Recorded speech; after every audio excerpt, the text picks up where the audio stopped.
Welcome, all you Plus 2 Comedy Modifiers, to another episode of the Plus 2 Comedy Podcast. I'm your host, as always, TV's Noah Houlihan. And before we get to our fantastic episode with Garry Berman, I have to tell you about our upcoming shows. We are going to JohnCon. Yes, JohnCon at Johns Hopkins Universities.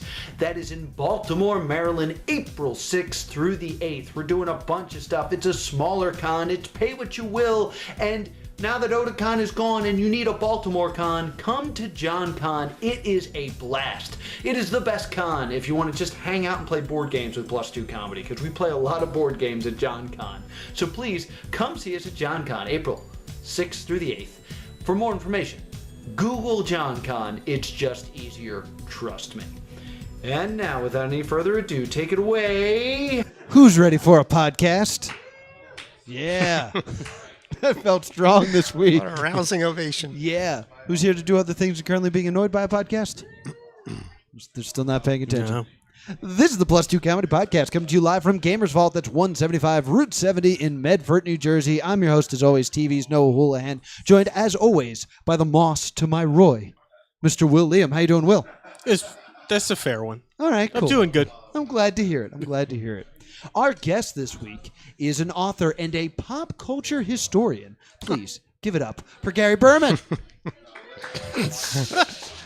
Technically, it was more than we got, so don't be disparaged. But thank you so much for coming on the show, Garry. I really appreciate it. Thank you for inviting me. So I was looking through what you write about, and you wrote a book on British sitcoms. True. That was my first one. Why British sitcoms? I've always loved British sitcoms. Makes sense.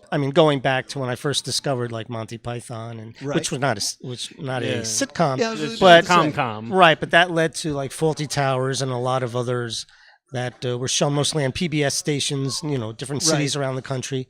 So I got really into them and started recording them because I was afraid that these stations are probably just going to yank them off the schedule without any warning, and I would have nothing to remember them by. So I recorded them more and more, and eventually had maybe 200 hours of them or whatever, just a lot. And at one point I decided maybe I can do something constructive with all of these. And and somehow the idea came to me that there must be other people who like them also. But they haven't had a chance to learn much about them. They don't know anything about the actors or how the show was put together or anything. So I took it upon myself just to start making phone calls to the BBC, and it kind of snowballed. And I sort of dedicated a chapter to each of the shows I wanted to write about. Okay. And managed to find the directors and actors and writers with a lot of help from people on that side of the pond. And it just took off from there, and was pleased with the results. What can I ask? What year this was? Yeah, it was published in 1999. You can ask, but I'll punch you. No, I'm not sure. It's really fascinating, that time difference of if you wanted to know a thing, you had to put work into it.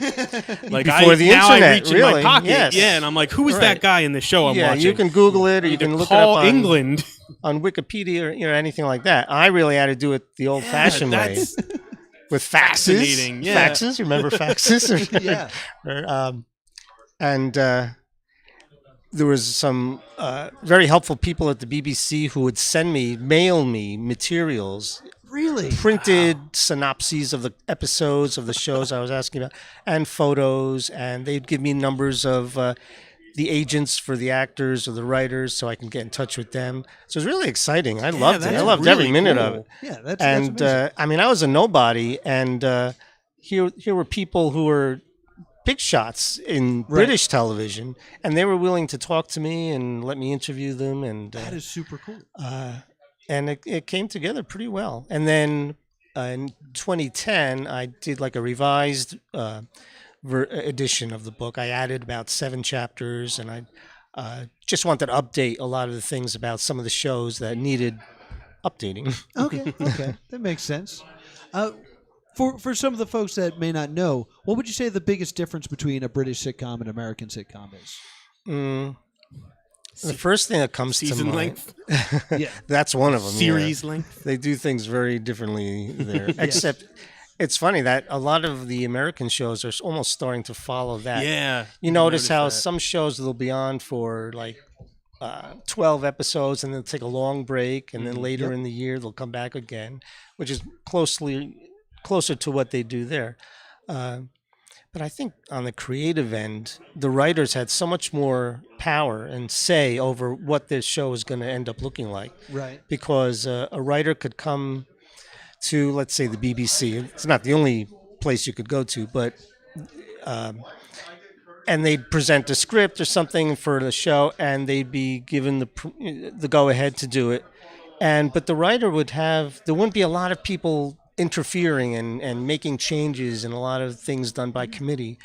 Most shows were written by one or two writers, and most American sitcoms, you have a whole group of them sitting in a room and pitching ideas and working it out that way.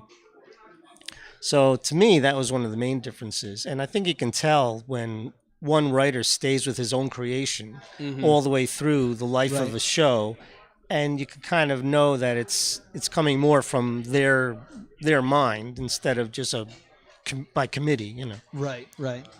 And it tells a clearer story. I remember when I was young and watching Full House, I think DJ gets the chicken pox twice, and I was like, that can't happen. TV's imperfect. And like that's how my walls fell down. You sure you weren't watching the repeat without realizing it? I probably was. I was watching repeats. I was like, wait a minute. I just saw an episode like this. But in my mind, I was the only one who ever caught it. And I'm like, I'm going to write a letter. And then I didn't have the follow through. So, but I believe one of the big things that brought about syndication was Monty Python. Oh, yeah. Because before they used to tape over the shows, right? They almost did with Monty Python. But I even remember some British sitcoms. I grew up in northern New Jersey, so I would get all the New York stations. And some of them would play some sitcoms that were never advertised or publicized or anything. You either kind of stumble upon them on your own or you don't. Right. And that was a few years before everyone seemed to discover Monty Python at roughly the same time. At least that's how I remembered it. I mean, I remember just catching it on a Sunday night, not knowing what it was. I thought it was, I caught it in the middle of one episode. I thought it was maybe Marty Feldman, or, because his show was syndicated for a while. And within a few weeks, people in school were starting to say, "Did you see that show on Sunday night?" And so it was really just word of mouth. I know the first time I ever saw Monty Python, and it did have an impression that I remember the first time I saw it. I saw it with my uncle, and I said, "What's wrong with this? This seems so incorrect." Are we having a stroke? Yeah, collectively. And it was Beware the Killer Cars. Oh, yeah. Just cars jumping on people and eating them. And it was my favorite thing. Well, the first thing I remember seeing when I tuned into it, really by accident, was Confuse a Cat. Confuse a Cat? Yeah. Oh, it was like Confucius, right? No, it was this suburban couple. They have a cat who's just sitting around not doing anything, and they're very worried about it. Maybe it's sick. And so an expert comes by their home and says, your cat is just needs to be confused to sort of snap it out of its lethargy. So a truck pulls up by the house, and all these people come out and build a stage in the couple's backyard, and they put on costumes, and what follows is this very surreal sort of fast motion performance that they put on for the cat. And they do all of these crazy, stupid things, and the purpose is to confuse the cats, and it worked. So and the audience. The couple's very appreciative, and I tuned in right in the middle of that, and I didn't know what was going on either. I didn't know what in the world is this.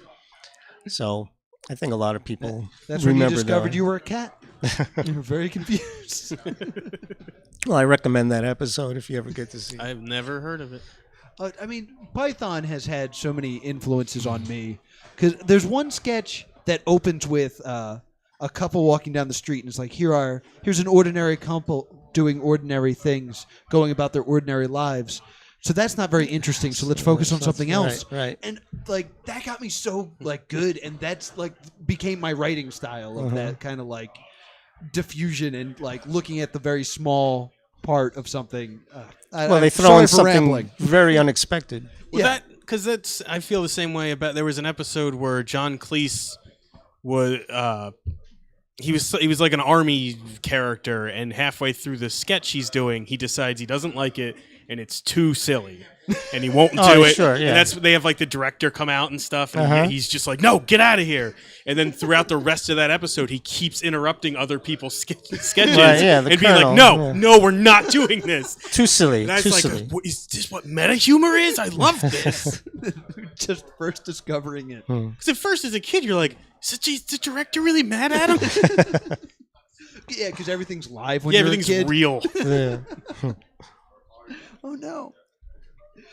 So, when you've written these books, and we've had a couple cartoon experts on, and what we would do is we would just list random cartoons, and they would give us their thoughts on it. So, I have a couple random British sitcoms I wanted to throw at you, and you could give me a few facts. Okay, I think I can handle that. I just looked at all these, and now they're all leaving me. Hello, hello? Hello. Excuse me.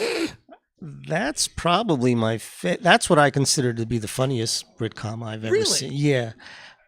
It's takes place in World War II in France, occupied France. Yeah, they managed to do that somehow. Yeah. And so this French town is occupied, and the lead character is a cafe owner who is he's the first to admit he's a coward. And when these German generals, You said it was in France. You don't have to. oh yeah, Sam. Take that, it all fits France. together very nicely, doesn't it? I mean, if it was an Italian cafe owner, he'd be rather out of place, I guess.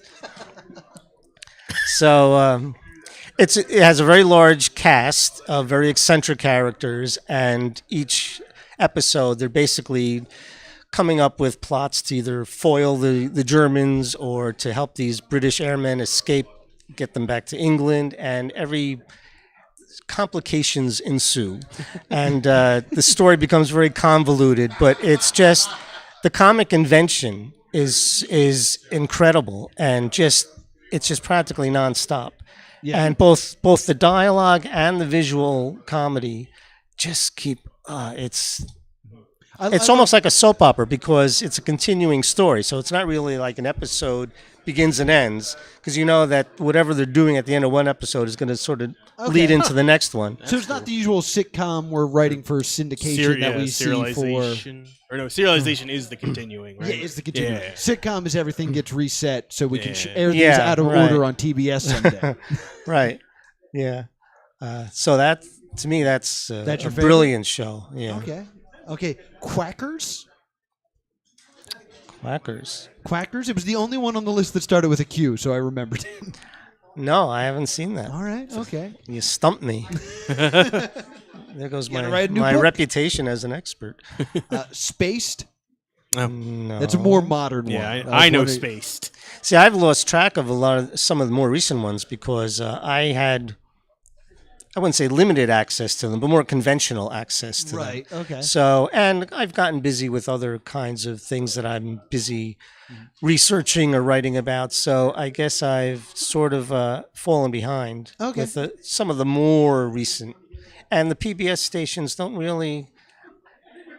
I was lucky because my book came out right when it was sort of hitting a peak in popularity. And I think it's sort of maybe drifted off a bit since those years. Okay. Because there are not enough newer, fresher ones coming in, I think. Right. Where they're easily seen, where you don't have to necessarily have a certain cable subscription for certain channels that make it easier to see them. That makes sense. And I got to ask about this one because it's infamous, but it didn't run for very long. Heil, Honey, I'm Home. I saw an episode. Maybe it was the only episode. The episode. Yeah. You saw an episode. And it really makes you sort of think, well, was this meant to be as awful and offensive, or was it did they not realize how often Or you think it was a producer situation, but their plan worked? kind of twists your mind into knots because you don't know what was the thinking behind it. You know? Because I watched it with that feeling of like, oh my god, I have to see this. This is insane that it exists, and I walked away going, there wasn't enough jokes. Yeah, They probably should have made this funny if that was their plan. Yeah, they may have said, let's go out of our way to make the most offensive idea for a sitcom possible, humanly possible.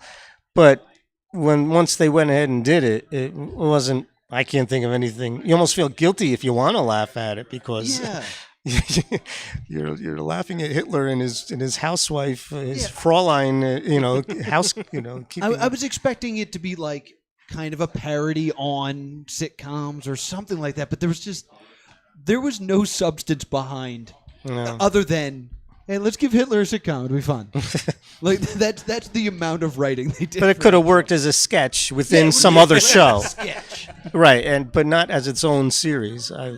Who would come back for the second episode? It was like, this didn't work. And I'm not sure if this is something you'll know about because it's not really in the sitcom area, but the only British cartoons I can think of are Python. Is there not a lot of animation? Terry Gilliam's, you mean? The stuff that's in Python. Yeah. Do you know of any British cartoons? Because I was racking my brain without doing any Googling because that's cheating. The ones that were specifically created and popular, no, I don't really. Beatles had a movie? It was a cartoon? Yellow Submarine. Well, there was that, and there was... Yeah, the Beatles cartoon was done here, though. Oh. I guess you wouldn't count things like the Thunderbirds wasn't really a cartoon. Or the puppets? Yeah, that was Captain Scarlet, the Thunderbirds. No, I'm sorry, you got me there. I don't know if Maybe nobody could draw there. That's why they had to use puppets. I guess I'll have to go hit YouTube and see if there's anything on there. Well, I think something I found fascinating about British entertainment is England is relatively small compared to America. And I was like, I used to watch Graham Norton, and like he just runs out of guests because there's only so many people around. So like they can't have like the late night show just because it's not feasible to do that every day. So I thought that was interesting. But we brought up the Beatles, and you also have a book about the Beatles. That's true. I just write books about basically what I've been interested in anyway. Right. And I seem to have enough talent to actually write a book about spread the word to people who may not be as familiar with something as like the Britcom book. I mean, that's what this podcast is just like, we have a lot of things we want to talk about, but I don't want to write a book. So we'll just yell it into a microphone once a week. Out into the internet. It's much easier. Oh, it is. Or a blog. At least it could be a lot shorter. Because you've written, 6 books? 5 nonfiction and 3 fiction. Oh, wow. Like comic novels. And I have a collaborator who lives in England. Oh, wow. And we co-wrote a few things strictly by email. We would just write something, a few pages of whatever we're working on, and send it to each other to edit or make comments. Did you just, you write and then you send it to them and you're like, make this sound wrong. Or spell aluminum wrong. Yeah, add some U's to this. Aluminium. No, just as a courtesy to her, I think we kept most of the spellings like the British way. Oh, I hate that. I don't know. We may have kind of alternated back and forth. But, the Beatles book. Yes, well, that basically started, there's a magazine called Beatle Fan, which has been around since the mid-'70s. And I would get, I guess I had a subscription at one point. And when the anniversary of the Shea Stadium concert in New York was coming up, the 40th anniversary, I thought, well, I'll write an article about that. Maybe I can find some people who are actually in the stands of the concert and can tell me firsthand what it was like. So I managed to find some people, and I interviewed them, and I did the article. And at some point, I must have thought, well, this is a pretty good idea. Why don't I just keep going with this and find other people who have seen them in concert in other parts of the country, and maybe they'll have stories. So I found some some sites that had people contributing their memories of what it was like to be a teenager back then during Beatlemania. And I tracked down people all different ways, all across the country, and interviewed them over the phone and recorded those and just put together their memories of. They have some great stories. Going to the airports to watch their plane land and trying to sneak into hotels and press conferences or whatever they could do to get near them or close to them. And the concerts themselves. I think I have like 20 different concerts that they gave across the country that I managed to find someone who was at that concert. Not that I was looking for them, but they would tell me, oh, yeah, I saw them in Kansas City in 1965. So I just collected all of their stories and put them in chronological order. So, in effect, they're telling the story of what it was like back then. So I can only claim partial credit for that because most of the words are there. Mostly editing. I just sort of connected their stories together with some background on, okay, then the Beatles went on to do this, and then they went and made Hard Day's Night, et cetera, et cetera. But they're the real stars of the book, everyone. That's awesome, though. And at the Beatle Fest, they're not allowed to call it Beatle Fest anymore, but everyone else can, the people who run it. Right. And not long after the book came out, we sort of used that Beatle Fest that year as the grand premiere of the book. And I invited a lot of the contributors who gave me their stories to come to the Beatle Fest and be on like a panel. And about a dozen of them were able to show up from all over the country. And so they sat in person and were able to tell their stories to the audience about what it was, basically the same stories they told me, but I thought it was fun to get them all together and have them tell people who were too young or just weren't part of the experience what it was like. I mean, it's the effect of the Beatles is just amazing. Like, I mean, we're still talking about them today. Because, like, when was the Ed Sullivan Show? February 9th, 1964. I love that you can pull that off just immediately. So, I mean, I'm going to try to do math. 54 years ago? Yeah, okay. You think I'm even worse at math than you are. Right? I forgot what the original date was. 64? Yeah. Right. Yeah. And like we still talk about them how like they're the greatest band in the world. And I remember when the Backstreet Boys came out and all the girls were screaming and my parents made fun of it. I was like, this is the same as the Beatles. Like, so chill. But I will say, no one's saying that the Backstreet Boys are the greatest musicians who's ever lived. Yeah, they just didn't make it. Yeah. They only got so Beatles far. are still kicking it strong. I mean, before that, everybody was just a big band, right? That's the only music that existed. Yeah, I guess big band was. No, there was like a whole bunch of music. Yeah, there was also jazz. And like Elvis. Yeah, he was pretty big. Yeah, I'd say so. They were pretty important. Even Elvis doesn't have the residual effect I would think the Beatles have. No, surprisingly, I would say the Beatles are way bigger than Elvis right now. I know it's a weird thing to say, but yeah, Elvis did super fade away because, like, he still marries people in Las Vegas. Yeah, he does. But so does like Captain Picard. So. yeah. So does Klingon. Right. You're right. I should have gone with General Martok. But I mean, the big thing that I think kept Elvis so popular was that everyone said he faked his death. And now we're at the point where even if he faked his death, I bet he's dead. I bet he's dead by now. But we also like. Well, if you wanted to fake your death, would you really have it happen on the toilet, though? That's how you do it. You have a real embarrassing death that you wouldn't want to have out there. Yeah. I'm skeptical. I'm skeptical too, but someone has to be the crazy person on the podcast. Because then that Elvis book came out that was like co-written by him, even though he was dead, and that's all the information I have on Elvis. Does Bigfoot also help write it? Yes. He did the foreword. The foreword was the Loch Ness Monster. Okay.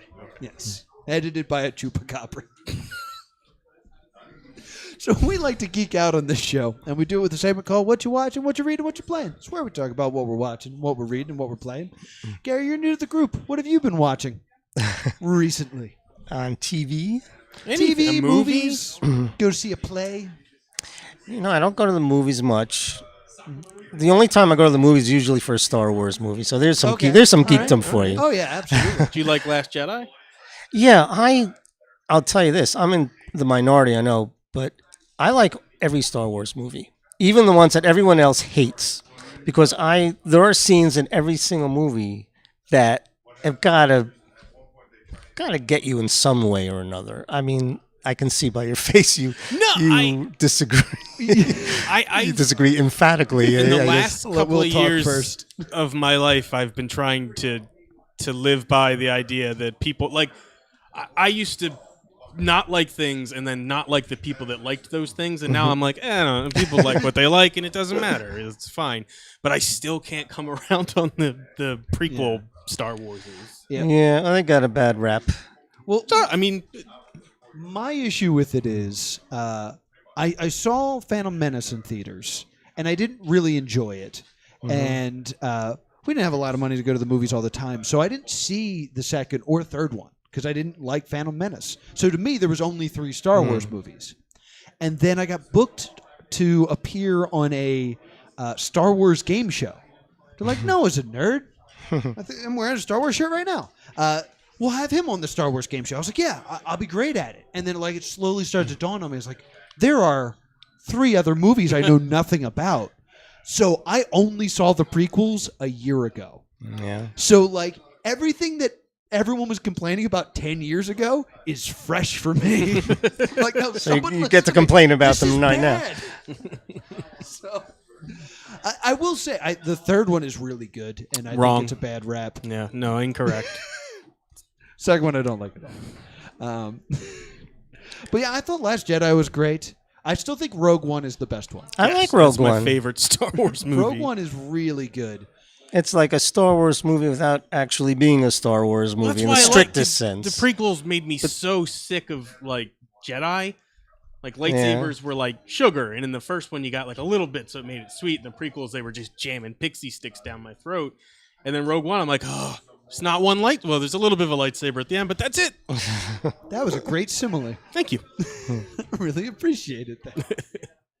So you would say that's the last movie you saw in theaters was Last Jedi? Yeah, Last Jedi. And I meant to go back and see it again because I liked it that I much. saw it 3 times. And I can tell you the correct number is 2. Time it's less good. Yeah, I finally just all right. But I don't have a problem with it. And my little weekly blog, I devoted. This will give away how old I am. All right, I'm prepared to have your minds blown. Okay. All right. I saw the original Star Wars in the theaters when it was still When it got re-released? fairly the new. digital re-releases? No, the release. What? The No. first. I was on vacation, and my parents took me on vacation and to Florida for a week or so it was during Christmas vacation. And one night, I guess, might have even been New Year's Eve. We just didn't know what to do, so we went to the movie theaters, a multiplex, and they went to see one movie, and I went to see Star Wars. And I'd heard Idiots. I'd heard a lot about it, but I don't know why it took me so long to actually get around to going to see it. And it was that opening shot that got me. This is New Hope. This is Yeah, the first yeah. one. And because I think I deliberately didn't want to see too much of it because I wanted to be Right. surprised by everything. And that opening shot of the underside of the Star Destroyer, Yeah. I'd never experienced a sense of size of something on a movie screen like that before. And I was hooked. That's all it took. Yeah. The first 10 seconds of the movie. And Did you collect the toys or anything? I don't think so. I think I collected some of the programs from which might do pretty well on eBay these days. But I'm not going to part with them. I was one of those people who would stand online. There was a huge movie theater not far from me that back in the days before they kind of chopped it up into 10 different smaller theaters, but there was a time when it was like a 1,200 seat theater, and they showed each of the Star Wars as they came out. And my friend and I went to see I don't think it was Empire. I think it was Return of the Jedi. And we got there there's a certain showing we were hoping to see, and we got there early. We knew we had to get there early, and there's a Right. line going around the entire building of the theater. So we got at the end of the line, and some people brought lawn chairs. Some people were wow. they were just making a day of it because they knew they'd have to wait forever to get Right. in. And it was so much fun. And there were people coming out of the theater from one showing. They'd get right back to the end of the line to wait for the next showing. And when you go in with that many people in the theater, and it's a new Star Wars, and everyone's been waiting 3 years since the last one, and as soon as the lights went down, the place just erupted with Right. cheering and going crazy, and then bam, the Star Wars that comes on, and it was just you don't really get that. I mean, when I went to see The Last Jedi, I think my wife and I were. Maybe there were 20 people, and because we missed the opening, I wanted to go see it with a lot of people because that's how I remembered it. Right. Because that right. was that was part of the excitement, like a big community experience. But we kind of, for whatever reason, we missed the first week, and we managed to get there a week later or so. And of course, it was playing in 6 or 7 different theaters in that complex. right. So everyone's sort of scattered among all of them. So there are about 20 or 30 people in the one that we went to, but. It didn't bother me because it was a good film. I think the last time I had an experience like that was Dark Knight.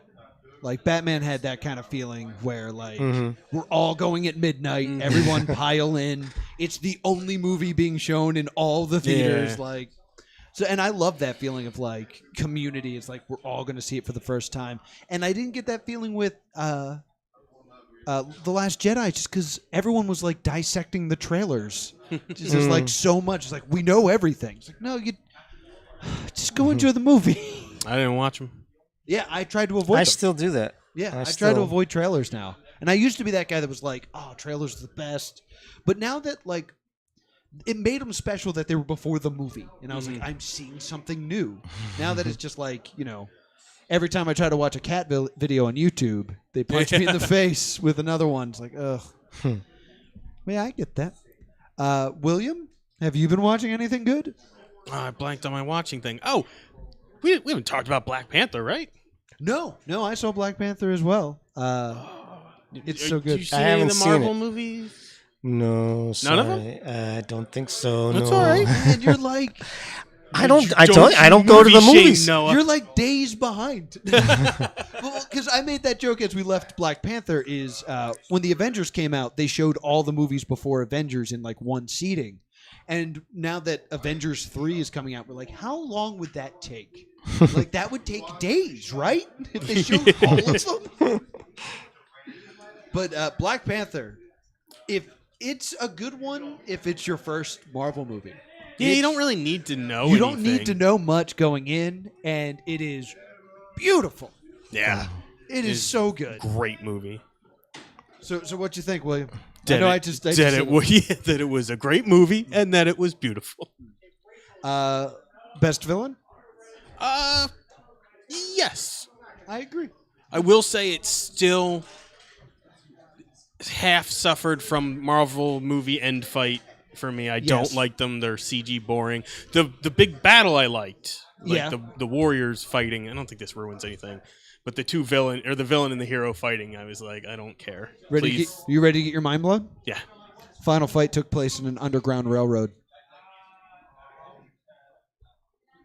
What are you doing to me? The underground railroad. Oh, I get it. That's what his mind blown looks like. Yeah, I get embarrassed. I go, whatever. It's not that cool. I was just embarrassed. I didn't immediately know what the Underground Railroad was. Now I'm upset at myself. You're the history guy on this podcast. I know. But yeah, I would recommend Black Panther to you, even if you haven't seen a Marvel movie. It is just very well done and tells an amazing story. So yeah, if you want to tip your toe in those comic book movies' water, start with Black Panther. It's awesome. My collaborator in England is she'd make a better guest here than I would because she's been following a lot of that for a long time. Gary, you've been a great guest. Yeah. I want you to know that right now. This has been a great episode. It's not even Well, done she yet. could speak to that okay. anyway, especially because I know she. Until what? Research department, 1 day and 12 and a half hours Oh, to watch for all the the Marvel films. movies. Thank you, research It department. still doesn't seem as long as Lord of the Rings. But Gary, you've been a fantastic guest. I want you to know that right now. Ah, shucks. Thank you. And I want to throw it back to you and ask you what you're reading. I don't really read a lot. That's okay. Now that No, surprises me. I know, because I'm a writer who doesn't like to You just read. finish a book and you're like, meh, boring. Well, I don't read novels really. I read, but not. I don't really read fiction. Read some humorous fiction. Do you do any podcasts? We accept podcasts and pretend they're audiobooks. Do I do? Do you listen to any podcast or anything like that? My favorite podcast is Gilbert Gottfried's. Oh, yeah. That's a listen voice to you that. want to stick right in your ears. I listen to that I love Gilbert. So I listen to that religiously. Yeah, Gilbert is one of the few remaining comic that, like, he doesn't care. He's going to say what he's going to say. He makes no apologies. No, not at all. And to be like, the worst thing he's ever done at this point is like nothing compared to every other monster comedian Yeah, that that's gets true. revealed. Like, That's true. he was a little insensitive, and it wasn't great, but it's fine. I still find him very funny. He is my favorite annoying bird voice actor. Out of all of the annoying bird voice actors. Iago, that duck. I mean, that's two. He was the Affleck duck. Yeah, If you guys aren't getting it, I was just... But I haven't listened to Gilbert's podcast. Is it just him ranting? Or No. Does he have guests? No, yeah, they have a guest every week. He has a sort of his sidekick who does a lot of the research for the guest. It's mostly maybe comedians or actors. I mean, basically, they're pretty big names, and they're not. Right. They'll either, depending on who the guest is, they'll either talk about the guest's career or they'll go on. The comedians, a lot of the comedians have some backstage stories that most people don't know about when they talk about other comedians, and it's hilarious. But I mean, they also get a lot of the main idea behind starting the podcast. He has always said was to get a lot of the older entertainers recorded and have a conversation about their career before they're no longer here. And the joke with them is that a lot of their guests are so old. You know, a lot of them they tried to get on, but the guest died before they were able to get onto the show. Or if they're talking about some actor's birthday, oh yeah, he's 85 today. Well, we got plenty of time to invite him onto the show. What's the hurry? I think you'd like it. I mean, I would if definitely you can check it out. tolerate Gilbert, but I think Gilbert's great. So, and I'm Mr. Podcast, so I will definitely check it out. How about you, William? You read anything good? Listening? I know this. I read an article today, Ooh, okay. and it was about parenting. Have you heard of a thing called the Switch? I don't have a kid. It just came across Okay. my feed. I was worried. You look shocked. I was stunned. Have you heard of a thing called the Switch Witch? Oh, the Nintendo thing. No, the Switch No. Witch. The Switch Witch, I believe, is when you take all your kids' Halloween candy and give them a prize. Well, you right? can't take it. They have to offer it up as a sacrifice to the Switch Witch. Which, at first, I was probably the angriest I'd ever been. Yeah. Because I like to give candy out to trick-or-treaters. I'm giving these children candy, and now I find out that parents are throwing it out. Are they throwing it out? Well, what or- else are they going to... Or maybe they're They're eating eating it. But it. that's not... I didn't give them candy. I gave a child candy. Yeah. And then I kind of came around on it, but I don't think it should be... They shouldn't get a prize. It should just be like a terrifying ritual. Like, well, you better give some of that candy to the Switch Witch, or she's going to get you. Yeah, go get the candy to appease the gods of the Switch Witch. I mean, before when I was trick-or-treating, my parents took all my Three Musketeers, and I didn't get squat for it, so... It's true. oh, that's my favorite. I don't like a Three I'm Musketeers. not a Three Musketeers guy. I'm a Butterfinger Reese Cup guy. Oh no, I need peanut butter in my chocolate. I like the nougat. No, nougat's good. I agree. It's all wasted space inside that Musketeer. Oh. Yeah, I want a crunch. That's a very pleasant Milky Way's texture, got though. like 8 levels of garbage sugar in there. Wow. Musketeer seems lazy to me. Yeah, I like a crunch in my candy Crunch bars. is good. Milky Way? Butterfinger, Will you Kit Kat. compromise with not even Milky Way? I just said Milky Way. Oh, like a okay. I Milky didn't hear Way. you. Yeah. Okay. Yeah, Yeah, you got- stick some peanuts in it or something like that's that. a Snickers. Yeah, that's what I was describing. I like Snickers too. All right then. So I just wanted to get that unseasoned, off-season Halloween rant because I didn't know this was going on during Halloween. Yeah, what is that doing? Popping up in your feed in March. I think my internet browsing history is so eclectic that the Facebook algorithm's like, we don't know what to send to this man. Something for his kid. Yeah, he buys a lot of toys. He must have a child. I'm going to cheat this week. I do it. And I've been listening to a podcast called Let's Write an Episode. And each week, they basically take a show and are like, let's write a new episode of this. And it's pretty that cool. sounds good. Yeah, they did Saved by the Bell recently, and it always starts with, so what makes up an episode of this show? Like, what needs to happen? It's like, okay, Zach's got to talk to the camera and be really smooth. He's got to be put into peril of some sort that's really his own cause. Screech has got to come in and say something stupid. And, like, breaking down, all right, these are the components of an episode. Now let's fill in these blanks. It's a really good writing exercise. That's good. Of course, it's not very British because there's more than one writer. Well, but I've written scripts that haven't really seen the light of day. Some screenplays, and again, the girl I collaborate with, we there's in fact, we met online on this site for a particular Britcom. You probably haven't heard of it, called the British Empire.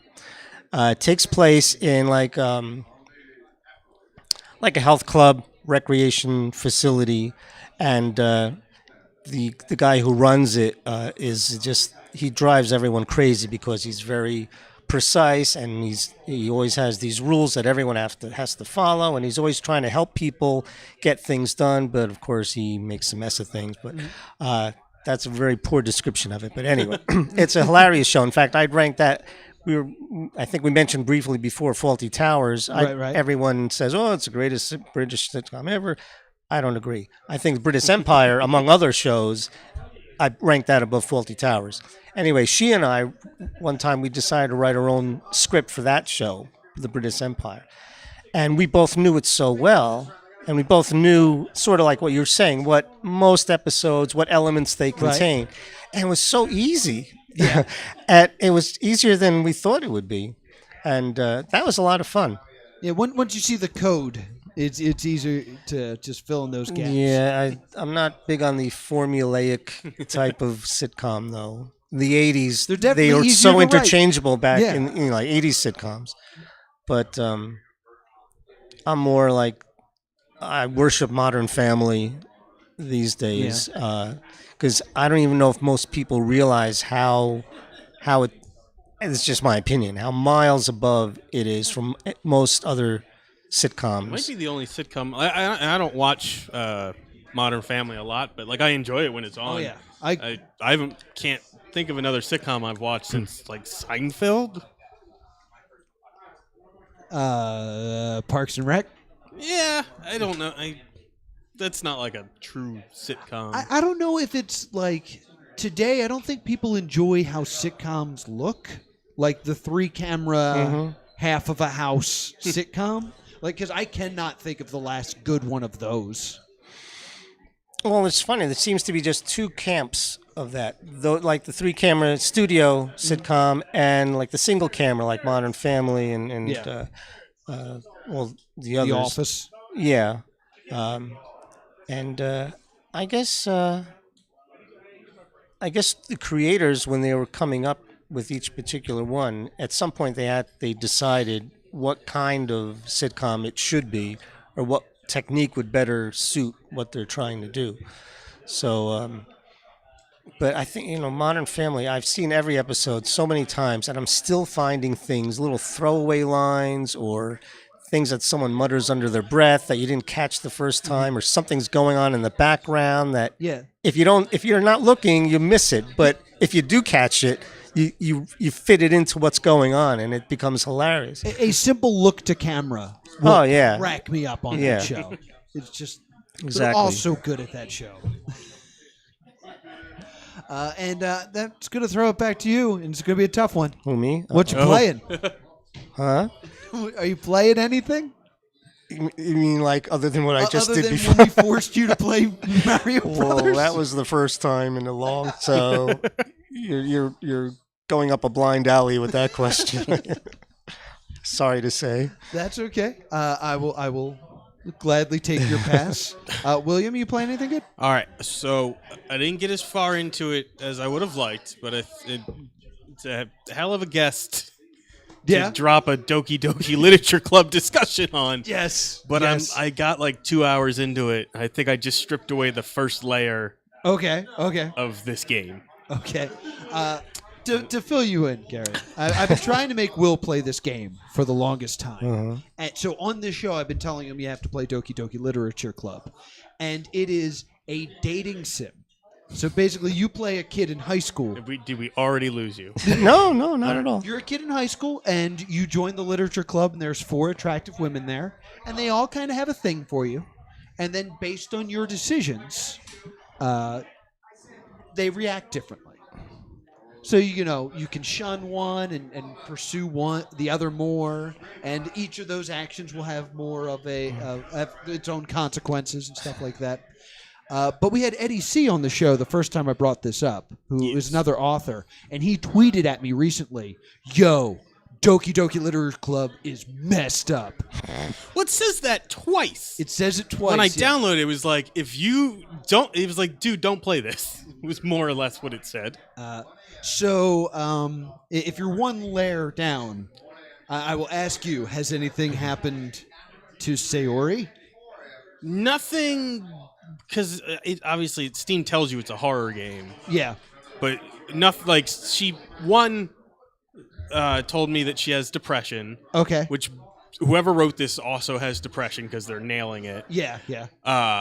To the point where you've created an anxiety simulator for me. Oh, cool. Because I'm like, oh, I know these behaviors. Ooh. And then it got to the, like, Yuri came over. Okay. Who did you pursue? Yuri. Oh, does she have a knife? Yes. Okay, you're still there. I know this is the weirdest conversation to have. And then she drank my blood. My problem with this game is there's very little conversation choices. You're just clicking through everything, and I hate the human that I am. Yeah, because I've had a problem. I invited this Yuri person over, and I'm like, we can hang out. And then she's like, oh, there's some blood, I'll drink it. And then there wasn't a button like, hey, leave my house now. Hey, go home. So you have not finished your first playthrough? No, I haven't even. Okay. Where I left off. We will continue this discussion next week then. Sayori was like is working out her feelings. She's like, I like that you like me, but I don't like that it doesn't feel good because I have depression. And I was like, I know how that feels. And then it just pops up. I could call her my good friend or tell her I love her. Yeah, and I was in an empty house and I screamed. That was the anxiety. I was just like, and I said, I love you because what kind of monster does the other one? I love you. Oh yeah, of course I did. All right, I can't wait to talk to you next week. Well, that's an interesting premise for it, though. It is a free game, and if you're ever just if you want to dip your toe into something very interesting. It's a guy in a high school literature club with 4 attractive girls. Women, and it could be like a very successful adult video or something if you were to put a different kind of spin on it. Japanese games always seem to bore. There's a thin line. There's a very thin line, but I've been highly recommending it, and now that I know exactly where you are in the game, next week's going to be a great show, and that's going to do it for what you watch and what you read and what you're playing. Usually I say I'm playing a game, but we're running a little bit low on time. So we're just going to move on. I feel as if my answers were woefully inadequate, though. No. You are a great guest. Let's on see. this I show. don't read. I don't watch. That one I don't go to the surprised me. movies The other- much. They're like, I don't play video games, and I think reading, unironically enjoy reading's, movies. Yes, my Makes you a good person. my motto is basically reading's for chumps. But But read I've had my to book. back off of that a little bit in recent years. Yeah, you just want them to buy your book. They don't need to read it. Just spend money on it. Yeah, what do I know? What are they going to do with it after they buy it? So we are going to now move on to a game. We end all of our podcasts with a game. It's time for host versus guest versus audience. This week, I have the Super Friends on DVD. How old is this? Very. It's rather old. But yeah, we're talking about the lack of cartoons in British. And they continue, because this is from America. Yeah, all right. Gary, what did you bring? Bob the Builder's British? Thank you, side research department. I did not know that. That's good information. What did you Bob bring? the Builder, not a cartoon, though. Isn't he? It's CGI. I thought he... Oh, he's CGI. I thought he was like a claymation thing. I don't think so. Let's get into Oh, this. What, Howard and Gromit? That's That's what I... Oh, Wallace and But that's Gromit. what I'm Wallace, saying. Wallace. I don't think they can draw in England. They can sculpt clay They and can make sculpt. puppets. Yeah, it's all. Aardman Yeah. Studio. Maybe that's where all their skills went into sculpting. Gary, what did you bring? What did I bring? Yes. Sealed in an I envelope. humbly submit for Top your secret. perusal. It's one of my tomes. Oh, a book? It's yeah. Who reads those? Well, for people who read. It's called Between the Laughs, and it's a collection of quotes from comedians speaking seriously about comedy and other comedians, Ooh, I super want to win this. dating back about 100 years. Oh, wow. That is awesome. So it took me a while to collect all of them. I want. I didn't do it to make a book out of it, but that's what it became. Now, to play host versus guest versus audience, we need an audience member. But they need to put up a prize for us to win since we put up these great prizes. What did you guys bring this week? I see a collection of cartoons, more cartoons on DVD, and that appears to be the only Put up option that this week. apple. So, it's not an apple. What is it? It's a sphere, Oh. Can I eat it? probably. Come on up. Wait, it's a maple sphere? What is that? What? Stop having off. Doing Oh, this makes like- me feel like Hermione Granger because I just want to scream, honestly, don't you two read? No. No, of course not. I'm too busy editing this show. Maple wood. I assumed syrup. Yeah, it's a condensed ball of It's syrup. just the Canadian energy form is just maple Canadian s- Dragon Ball. Yeah, grand swishes. Audience member, please introduce yourself. I'm still Laura. Thank you for coming on the show, Laura. So, since you are a pop culture historian, we're going to play one of my favorite games, and we haven't played in a while. We're going to play a game called Known For. Basically, are you familiar with the website IMDb? Who, me? Yes. Yes. If you go onto IMDb and you search an actor or a director, it'll tell you the 4 things they are most known for. There's supposed to be the thing is, if you don't know who this person is, you list these 4 things and you'll realize who that person is. How they figure this out is based on nothing from what I can tell. It's very confusing. So you're going to bid name that tune style on how many of the 4 you think you can name.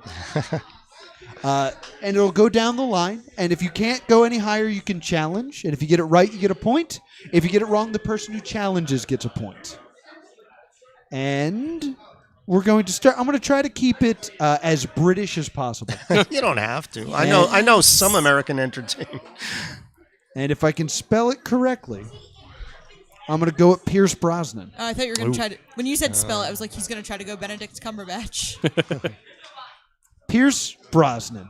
Will, we're going to start with you. Ooh. Of the 4 things Pierce Brosnan is most known for, how many can you name? This is a tough one because he's had a pretty prolific career. He has. But I don't know that there's one I would call his like defining movie. I mean, not that IMDb's algorithm matters. I'm gonna say, just gonna say one. Just going to say 1. Gary, do you want to go higher than 1? Yes. By how many? At least 2. At least 2? Yeah. All right, you can go with 2. I can go 3 probably. Do you want to go 3? Well, I'm only having trouble with when you say best known for. I mean, it's something. That's what makes this game a nightmare. Yeah. It's This is something a that tough he game. did, but might not be best known for. So I don't know if I should count that or not. I would recommend going with 2. I'll go with 2. All right, I can do that. Laura, do you want to go with 3? Sure. Oh, Laura thinks you can do Ooh. 3. Oh, no. Will, do you think you suddenly can do all 4? I do not. All right, so that is a challenge. Laura, of the 4 things Pierce Brosnan is best known for, give me 3 of them. Goldeneye, Would have been Okay. mine. Remington Steele, Okay. and the Thomas Crown Affair. The 4 things Pierce Brosnan is most known for are The World Is Not Enough, Uh-oh. Tomorrow Never Dies, It's going to be every other James Bond movie. GoldenEye, Ah, and Die Another Day. I didn't know he was in He 4. was in- I wouldn't have listed them individually. I was just going to I say was James just gonna Bond. say James Yeah. Bond. That doesn't count. I didn't realize he was in 4. I was knew in 4 3. movies, and What that were they apparently- again? The World Is Not Enough, Tomorrow Never Dies, right? Yes, Tomorrow Never Dies, GoldenEye, and The World Is Not Enough. Wait, you No, just I'm said, sorry, Die Another Day. What's Die Another Day? It had a Madonna video. Because there's the That's one where literally all I the remember bad about guy owns is Rupert Murdoch. There's GoldenEye, which is the good one. Yeah. There's the one with Halle Berry. That's Die Another Day. What's Is the it? other one then? World Is Not Enough is the newspaper. What's this other movie? Tomorrow Never Dies. That's What's the one with that? Michelle Yeoh, right? No, that's the new. That's World Is Not Enough. I've never seen a James Bond movie. You've never seen a James I've Bond never movie? seen a James Not even Bond. GoldenEye? Not even GoldenEye. I've played the video game. You're the worst. I went through a James Bond period when I was a kid, but it was Well, now I don't feel so bad. You've never seen a James Bond movie. Yeah, see? Even I've seen some James Bond movies. wait. What is it?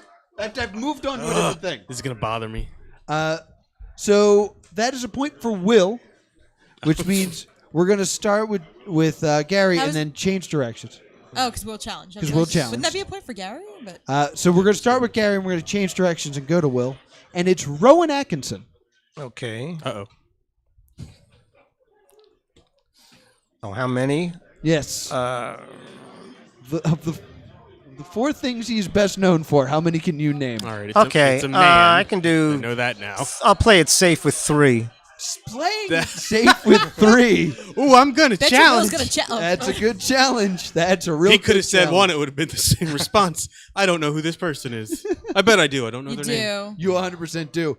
All right, give me those 3. Is this Ray?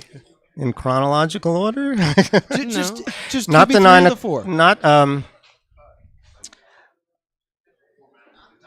I was gonna say not the 9 o'clock news, but I'm wondering if I'm confusing that with a different. All right, that we'll go past it. Mr. Bean, Blackadder, and the one I was just stumbling on for the The name. 9 o'clock news, you said?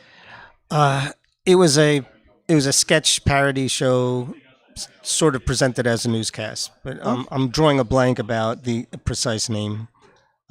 His name's not Mr. Bean. No, his name is not Mr. So if you Bean. want, I'll reduce my claim to 2. You can't do that now. I just still You- challenge. Well, all right. I'm about to blow everyone's mind. The 4 things Rowan Atkinson is best known for Rat are race. Bean, Oh yeah. Mr. B. Johnny English, Uh, 4 Weddings and a Funeral, and The Lion King. Oh, is That's he right. He's Zazu? Zazu. He's Zazu in The Lion King. John Oliver is going to be Zazu in the new one. That makes sense. He's really the new Rowan Atkinson. I'm sorry, John Oliver. But that is a point for Will because none of that made any sense. All right. I mean, we did both instantly know he was Zazu. Yeah. Well, once you said Lion, oh, who else would he be in Lion King? He's not Cheech Marin, so. I don't know. Maybe like not Whoopi the Goldberg. vocal effects for Ed. Alright. All right, so we're gonna start with Laura this time and go to Will to change directions. And we're Going to me. That's the way the game works. It's I'm just it's gonna not- keep challenging. It's not very fair. And it's Elizabeth Hurley. 2. 2. A skeptical 2. Will? I don't want to keep challenging, but I don't know that I know 3 Elizabeth Hurley movies. Oh crap!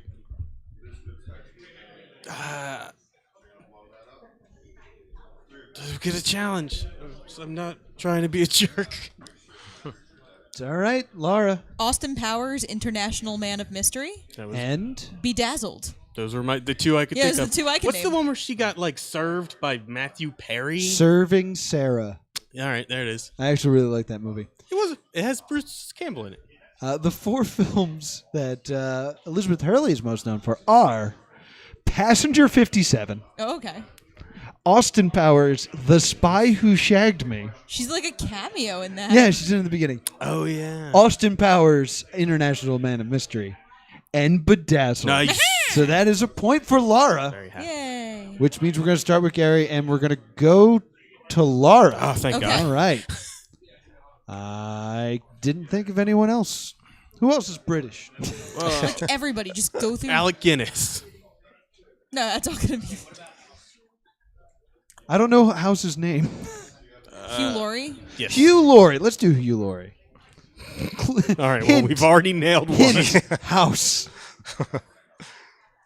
But we're going to start with Gary on this one. Of the 4 things that Hugh Laurie is best known for, how many can you name? I'm more familiar with his TV work. Well, he- TV works are listed here. Okay. 2. I can only say my mind's starting to blank out, so I'll say 2. Saying 2.